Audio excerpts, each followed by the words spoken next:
La violència policial i la criminalització de les protestes. El dijous passat em vaig acostar a la plaça de Sant Agustí de la ciutat de València a la concentració en defensa de la llibertat d'expressió. Per això puc dir que no havia passat res, que la manifestació era absolutament tranquil·la fins que començaren les càrregues policials. De fet, en el moment quan els antiavalots començaren a prendre posicions encerclant els manifestants, ja amb cascos posats i escuts i porres a les mans, jo estava xerrant amb un vell conegut que m'havia trobat. Ho vaig contar esa mateixa nit, encara colpit a un fil de Twitter. Jo venia de la facultat i portava la meva motxilla l'ordinador portàtil i vaig aconseguir que em deixaren eixir posant la meva millor cara de boludo, com diuen els argentins, i dient-los que havia d'agafar el tren. A unes xiquetes que ho intentaren quasi a la vegada que jo no les deixaren eixir. No se puede passar, va ser la tallant resposta. El criteri va ser únicament l'edat. Supose que pensaren que jo no era un manifestant. Després em acudiren coses que hauria pogut dir per tractar de tirar una mà a aquelles xiquetes. Crec que vaig ser covard i vaig aprofitar l'oportunitat que tenia d'eixir del cordó policial. Després em va donar vergonya. Només puc que desitjar amb totes les meues forces que aquelles xiquetes estiguen bé.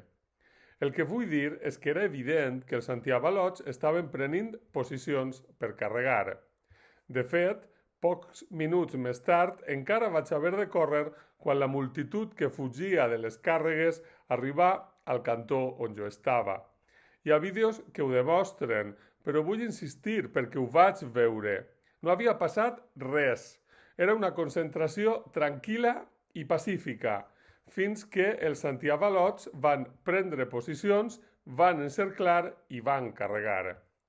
Per això, una de les coses que em va pertorbar molt seriosament en arribar a casa, mentre una xicona que va ser tutoranda meua de TFG i que havia vist a la concentració em contava per missatge que estava a l'hospital amb diverses contusions per cops de porra, van ser les reaccions dels polítics de la dreta.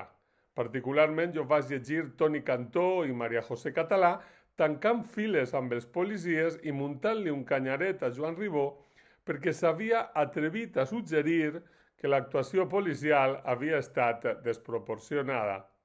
Els comentaris i reaccions als seus tuits feien feredat, amb celebracions directes de la brutalitat policial i algunes de les imatges amenaçadores que el dia següent Miquel Ramos denunciaria des de la Marea.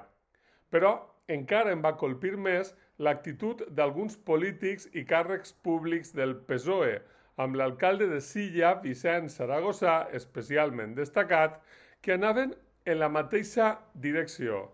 Amb aquestes declaracions, igual que amb les de Glòria Calero el dia anterior, avalen els abusos policials i se'n fan responsables.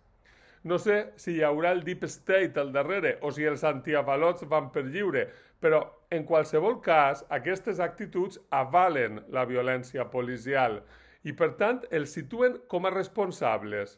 I esta és la part hegemònica de la suposada esquerra espanyola. Esquerra dinàstica, aleshores, legitimadora del que se li posa per davant per tal de sostindre i gaudir del poder que li deixen. Però, a més, en sentir la ràdio el dia següent encara em va créixer l'estupor i la preocupació. A mi ningú m'ha d'explicar com se les gasten a la cadena SER, però el to de l'informatiu estatal de les 14 hores, que és el que jo vaig sentir, era pur i dur periodisme de guerra. No és només que s'emfatitzara i es magnificara la violència suposada dels manifestants, sinó que a més es negava que hi hagués hagut la més mínima desproporció en l'actuació de la policia. I de pas es criminalitzava no només les protestes, sinó a qualsevol que s'atrevís a suggerir-ho. I bo, no estem parlant ja de La Razón o d'Antena 3. Recordem també la gloriosa narració de la periodista d'Apunt que en començar les càrregues davant de les càmeres, ella deia que els manifestants estaven atacant la policia. Polònia ataca Alemanya, que va escriure en certa ocasió destacada el diari ABC.